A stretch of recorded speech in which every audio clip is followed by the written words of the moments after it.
எல்லாருக்கும் வணக்கம். என்னுடைய ராதா ராமராவ் சேனலுக்கு உங்கள் எல்லாரையும் வெல்கம் பண்ணுறேன். இந்த வீடியோவில் இன்ஸ்டன்ட் குலாப் ஜாமுன் மிக்ஸை வச்சுண்டு ஒரு ஸ்வீட் ஷாப்பில் எந்த மாதிரி குலாப் ஜாமுன் பண்ணுவாங்களோ அதே மாதிரி பர்ஃபெக்டாக ரவுண்ட் ஷேப்பாக, அதே போல் உள்ளுக்குள்ளே அந்த மாவு நல்லா வெந்துண்டு சுகர் சிரப்பை அப்சர்வ் பண்ணிட்டு ஒரு பர்ஃபெக்ட் குலாப் ஜாமுன் செய்கிறதுக்கு ஒரு சின்ன டிப்ஸு. இது நீங்கள் பார்த்தீங்கன்னா இவ்வளோ தானா, இந்த டிப்ஸை ஃபாலோ பண்ணால் இவ்வளோ பர்ஃபெக்டாக ஒரு குலாப் ஜாமுன் செய்ய முடியுமா அப்படின்னு நினைப்பீங்க. ஏன்னா பொதுவாக நம்ம வீட்டில் பண்ணுற குலாப் ஜாமுனில் ரவுண்ட் ஷேப் கிடைக்காது, விரிசல் விழும், இல்லைன்னா உள்ளுக்குள்ளே மாவு வேகாது, சுகரை அப்சர்வ் பண்ணாமல் அப்படியே கல் போல் இருக்கும். எந்த மிஸ்டேக்குமே வராமல் ஒரு இன்ஸ்டன்ட் குலாப் ஜாம் மிக்ஸை வச்சுட்டு ஸ்வீட் ஷாப்பில் இருக்கிற மாதிரி இந்த அளவுக்கு பர்ஃபெக்டாக குலாப் ஜாம் பண்ணுறது எப்படின்னு பார்க்கலாம். வீடியோவை ஸ்கிப் பண்ணாமல் பாருங்கள், ரொம்பவே இந்த வீடியோ யூஸ்ஃபுல்லாக இருக்கும். இந்த வீடியோ பிடிச்சிருந்தா லைக்ஸ் கொடுங்க. இது வரைக்கும் என்னோட சேனலுக்கு சப்ஸ்கிரைப் பண்ணாதவங்க மறக்காமல் சப்ஸ்கிரைப் பண்ணி பக்கத்தில் இருக்க பெல் பட்டன் ப்ரெஸ் பண்ணிங்கன்னா ஆளுங்கிற ஆப்ஷன் வரும். அதை நீங்கள் ப்ரெஸ் பண்ணிங்கன்னா நான் போடுற அடுத்தடுத்த புது புது வீடியோ உங்களுக்கு நோட்டிஃபிகேஷனாக கிடைக்கும். இன்ஸ்டன்ட் குலாப் ஜாமுன் செய்கிறதுக்கு எம்டிஆர் மிக்ஸ் எடுத்துட்டுருக்கேன். 100 கிராம் எடுத்துட்டுருக்கேன். 3/4 கப்பு இருக்குது. அதே 3/4 கப்பு அப்படிங்கிறப்ப 2 3/4 கப்பு உங்களுக்கு சுகர் எடுத்துக்கணும். அளவுக்கு கிராம் கணக்கு அப்படின்னு பார்த்தா 400 கிராம் சர்க்கரை, 100 கிராம் இன்ஸ்டன்ட் குலாப் ஜாம் மிக்ஸுக்கு பால் எடுத்துக்கணும். அந்த பால் எப்படி இருக்கணும் அப்படின்னா நகைச்சூட்டை விட கொஞ்சம் அதிகமாக. இதுதான் உங்களுக்கு டிப்ஸு. பர்ஃபெக்டாக உங்களுக்கு குலாப் ஜாமுன் விரிசல் இல்லாமல் வர்றதுக்கு ஒரு மிக்சிங் பவுலில் மிக்ஸை சேர்த்துக்கலாம். நகைச்சூட்டை விட அதிகமாக இருக்கணும்னு சொன்னேன். கொதிக்க கொதிக்க இருக்கக்கூடாது. இந்த மாதிரி மிதமான சூட்டு பாலை நம்ம சேர்த்து மிக்ஸ் பண்ணுறப்ப அந்த இன்ஸ்டன்ட் குலாப் ஜாம் மிக்ஸில் கொஞ்சம் பேக்கிங் சோடா கலந்துருப்பாங்க. ஏன்னா உங்களுக்கு பொரிக்கிறப்ப நல்லா மேலெலும்பி குண்டு குண்டாக இருக்கணும், சாஃப்டாக இருக்கணும்னு. இந்த பால் கூட சேர்றப்ப நல்லா அது உங்களுக்கு ஆக்டிவேட் ஆகுது. இதுதான் இந்த டிப்ஸு. நம்ம பொதுவாக சாதாரணமாக காய்ச்சி ஆற வச்ச பால் சேர்ப்போம், தண்ணி சேர்த்து பிசைவோம். ஆனால் இந்த மிதமான சூட்டு பால் சேர்க்குறப்ப கொஞ்சம் கூட உங்களுக்கு குலாப் ஜாம் பண்ணுறப்ப மிஸ்டேக்கே வராது. 1/2 கப்பு பாலில் ஒரு 1/4 கப்பு சேர்த்துருக்கேன். நமக்கு பிசைகிறப்ப கொஞ்சம் கையில் ஒட்டுற பதத்தில் இருக்கணும். 5 நிமிஷம் கழித்து பாருங்கள், அப்படியே இந்த மாவே உபரியாக இருக்கிற மாதிரி இருக்கும். ஏன்னா இந்த பேக்கிங் சோடா நல்லா மேலெழும்பி கொடுக்கும் உங்களுக்கு. இப்போ சுகர் சிரப்பு ரெடி பண்ணிக்கலாம். 400 கிராம் சுகர்னு சொன்னேன். எந்த கப்பில் நீங்கள் அளக்குறீங்களோ அதே கப்பில் 2 கப்பு சுகர் எடுத்துக்கோங்க. அதே அளவு உங்களுக்கு தண்ணியும் சேர்த்துக்கணும். சேர்த்துட்டு நல்லா சர்க்கரையை கரைய விடணும். ஃபஸ்ட்டு நல்லா மிக்ஸ் பண்ணிவிட்டு அதுக்கப்புறம் அடுப்பை பற்ற வச்சு நமக்கு இந்த சுகர் சிரப் தயார் பண்ணிக்கலாம். எப்போதுமே அடுப்பை பற்ற வச்சிடாதீங்க. தண்ணி கூட நல்லா மிக்ஸ் பண்ணுங்கள்.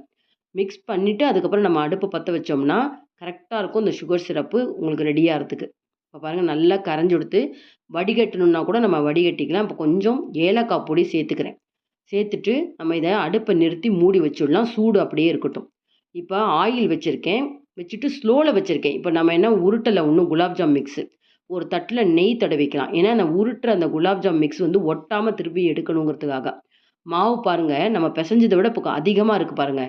இதுக்கு முக்கியமாக காரணம் இந்த மிதமான சூட்டில் பால் சேர்க்கறனால இந்த பேக்கிங் சோடா நல்லா ஆக்டிவேட் ஆகி மேலே எழும்பி வந்திருக்கு மாவு. இன்னும் கொஞ்சம் பால் பக்கத்தில் வச்சுருக்கேன். இப்போ அது சூடு இல்லைன்னா கூட பரவாயில்ல. கொஞ்சமாக மாவு எடுத்து ஃபஸ்ட்டு நம்ம கொஞ்சம் அழுத்தம் கொடுக்கணும்.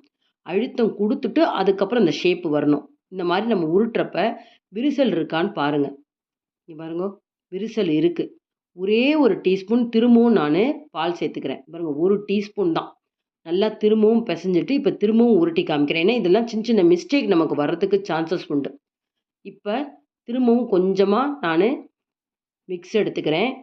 நெய்யெல்லாம் வேண்டவே வேண்டாம். கண்டிப்பாக நீங்கள் ஒவ்வொரு முறையும் பால் எடுத்துட்டா அந்த மேலே வந்து காஞ்சி போகாமல் இருக்கும், விரிசலும் வராது.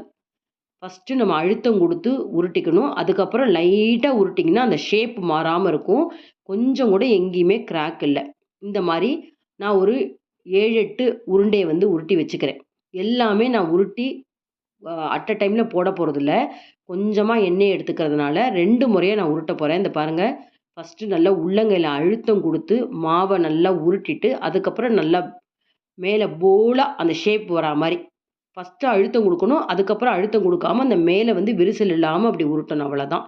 இப்போ பாருங்கள், ஒரு 7, 8 உருண்டை ரெடி பண்ணி வச்சுருக்கேன். இன்னும் பாக்கி மாவு இருக்குது. அடுத்து நம்ம அதை பொரியறதுக்குள்ளே இதை உருட்டிடலாம். இப்போ பாருங்கள், கொஞ்சமாக எடுத்து பார்க்கணும். மெதுவாக மேலெழும்பணும் அந்த மிக்ஸு. கரெக்டான சூட்டில் இருக்குது. அடுப்பை வந்து சிம் ஃப்ளேமில் வச்சுக்கோங்க. போட்டதுக்கப்புறம் மீடியம் ஃப்ளேமில் கொண்டு வரலாம். இப்போ பாருங்கள், ஒன்றொன்னா நான் எடுத்து போடுறேன் பாருங்கள். இப்போ கூட இன்னும் ஒரு தடவை ஷேப்பு வேணுனா கூட உருட்டிக்கலாம். ஒவ்வொரு உருண்டையாக நான் போட்டுட்டே வரேன் பாருங்கள் எண்ணெயில். இப்போ நம்ம இதுலேயும் நம்ம ஒரு ஸ்டெப்பு கவனிக்கணும். என்னன்னு பார்த்தீங்கன்னா, அப்படியே கீழே செட்டில் ஆயிடக்கூடாது. அது மெல்ல மேல் எழும்புறதுக்கு என்ன பண்ணணும், கரண்டியால அந்த எண்ணெய அப்படி லேசா ஷேக் பண்ணிட்டே இருக்கணும். இந்த மாரி செய்யறப்ப, மெதுவா உங்களுக்கு அந்த உருண்டை எல்லாம் மேல எழும்ப ஆரம்பிச்சுரும். அதுக்கப்புறம் ஈவனா நமக்கு எல்லாமே கலர் இருக்கணும் அப்படின்னா, இந்த கரண்டியால அப்படி லேசா சுழட்டி விட்டுட்டே இருங்க. ஆயில சுழட்டி விட்டுட்டே இருக்கிறப்போ, உங்களுக்கு அந்த உருண்டைகள் எல்லாம் நல்லா திரும்ப திரும்ப அப்படியே உங்களுக்கு ஆயில்ல ஒரே மாரி பொரிய ஆரம்பிக்கும். இந்த டிப்ஸ் ரொம்ப ரொம்ப முக்கியம். லைட் வெயிட் கரண்டியா எடுத்துட்டீங்கன்னா, உங்களுக்கு அந்த உருண்டை மேலேயே ஒரு ஷேக் குடுத்துட்டே இருக்கணும். இப்ப நான் பண்றேன் பார்த்தீங்களா? இந்த மாரி பண்ண பண்ண உங்களுக்கு இந்த உருண்டைகள் எல்லா பக்கமும் திரும்புது. திரும்புறப்ப ஈவனா உங்களுக்கு நல்ல ஆயில்ல பொரிஞ்சுண்டு கலரும் ஒரே மாரி கிடைக்கும். இதெல்லாம் தான் உங்களுக்கு ஸ்வீட் ஷாப்ல ஒரே மாரி கலர் இருக்கும். அப்படிங்கிறப்ப இந்த டிப்ஸ் எல்லாம் நீங்க ஃபாலோ பண்ணணும். அவங்க இந்த மாரி தான் செய்வாங்க. அப்படியே எண்ணெய வந்து திருப்பி விட்டுட்டே இருப்பாங்க.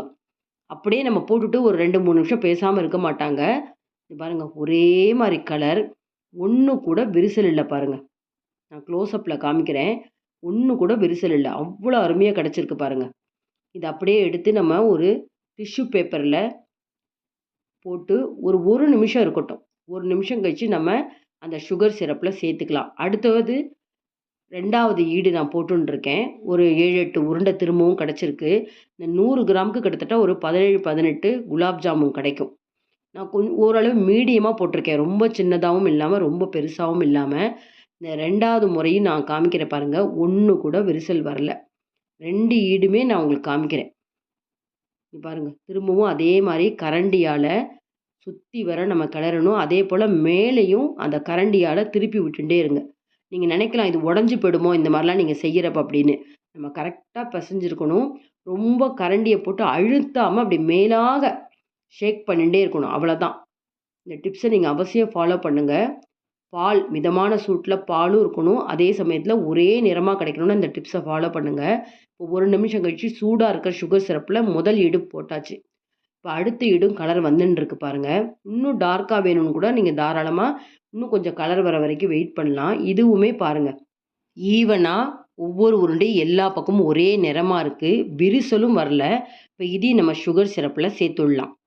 இப்ப இந்த மாரி சேர்த்ததுக்கப்புறம் ஒரு 3லருந்து 4 நிமிஷம் சிம் ஃப்ளேம்ல வச்சுண்டு நம்ம இந்த சுகர் சிரப்ப சூடு பண்ணணும். இந்த மாரி செய்யறப்ப, அந்த குலாப் ஜாமுன் உருண்டைகள் நல்லா சுகர அப்சர்வ் பண்ணியிருக்கும். பாருங்க, ஒரு 5 நிமிஷம் கழிச்சு காமிக்கிறேன் பாருங்க. சுகர் சிரப்பு வந்து ரொம்ப தண்ணியா இல்லாம, ஒரு பிசுபிசுப்பு பதம் இருக்கும். அந்த மாரி இருந்தா தான், நல்லா அந்த குலாப் ஜாமுன் நல்ல ஸ்வீட்டோட இருக்கும். ரொம்ப நல்லாருக்கும். அதனால இந்த டிப்ஸையும் அவசியம் ஃபாலோ பண்ணுங்க. பார்க்கறதுக்கே பாருங்களேன், ஒரு ஸ்வீட் ஷாப்ல எந்த அளவுக்கு கலர் இருக்குமோ, அதே மாரி இருக்கு. நான் தீபாவளிக்கு இத விட இன்னும் கொஞ்சம் டார்க் கலர்ல காலா குலாப் ஜாம் மாரியே போட்டு எடுத்தேன். அந்த கலர்லயும் நீங்க எடுக்கலாம். இப்ப நான் 1 எடுத்து கட் பண்ணி காமிக்கிறேன். இப்ப எடுக்கிறப்பயும் உங்களுக்கு குலாப் ஜாமுன் உடையவே இல்ல. இப்ப கட் பண்றப்பயும் காமிக்கிறேன். ரொம்ப சாஃப்ட்டா இருக்கு. உள்ளுக்குள்ள மாவு எந்த அளவுக்கு வெந்து அந்த ஜீரா சிரப்பு உள்ள வரைக்கும் இருக்கு பாருங்க. சாப்பிடறதுக்கு அவ்வளோ அருமையா இருக்கும். எவ்வளோ சிம்பிள் டிப்ஸ் பாருங்க. ஒரு மிதமான சூட்டு பால்ல பெசஞ்சிருக்கோம். அவ்வளதான். உருட்டுறப்பயும் நெய் எடுத்துக்கல. அதேபோல நம்ம எண்ணெயில பொரிக்கிறப்பயும் நல்லா அந்த ஆயில கிளறி விட்டுட்டே இருந்தா ஒண்ணு போல நிறம் கிடைக்குது. எவ்வளோ சிம்பிள் டிப்ஸ் பார்த்தீங்களா? இந்த டிப்ஸ் எல்லாம் நீங்க ஃபாலோ பண்ண ஆரம்பிச்சிட்டீங்கன்னா, இனிமே உங்களுக்கு மிஸ்டேக்கே வராது குலாப் ஜாம் பண்றப்ப. வீட்ல குலாப் ஜாம் மிக்ஸ் இருந்தாலோ, இல்ல கடையிலேருந்து வாங்கின்னு வந்துட்டு இந்த வீடியோ பார்த்த உடனே ட்ரை பண்ணி பார்த்துட்டு, கமெண்ட் பாக்ஸ்ல உங்க கமெண்ட்ஸ போடுங்க. லைக்ஸ் குடுங்க. உங்க ஃப்ரெண்ட்ஸ் அண்ட் ரிலேட்டிவ்ஸ்க்கு கண்டிப்பா இந்த வீடியோ ஷேர் பண்ணுங்க. சப்ஸ்கிரைப் பண்ணாதவங்க மறக்காம சப்ஸ்கிரைப் பண்ணி சப்போர்ட் பண்ணுங்க. இன்னொரு இன்ட்ரஸ்டிங்கான வீடியோஸ்ல பார்ப்போம். Thank you viewers.